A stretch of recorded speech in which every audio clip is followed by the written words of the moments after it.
મિત્રો આપણા વ્લોગમાં આવી ગયા છે નવું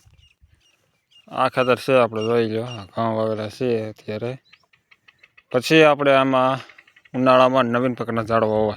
મને ઘઉં કપા ને એવું વાવવું નથી થતું કારણ કે 5 વર્ષથી ઝાડવા ઊભા રહી કેટલા 5 વર્ષ કમસે કમ જો તમારે વધુ કરવું હોય તો એ પ્રમાણે પ્રોસેસ તમારે કરવી પડે આગળ અને આનું આ ખેતરને તાર ફેન્સિંગ કરવાનું કેમ કે રોજ ભૂંડ બહુ ત્રાસ છે અમારે આ જંગલ વિસ્તાર છે જોઈ શકો તમે લાઈવ છે મારું ખેતર છે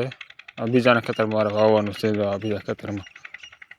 ભાઈ અત્યારે અહીં નથી ઉનાળા ઘઉં નીકળી જાય પછી આ બધું કરવાનું છે પ્રોસેસ ચાલુ જોઈ લો આ છે આ 2 વીઘાનો નંબર છે આ ધોરિયા મારે પાણી વીયા જો આ ધોરિયો આ ધોરીએ પાણી વીયા અને આ વાડી પાણી આવે સીધું આ ધોરીએ આમથી આમ છે સીધું જ વીયા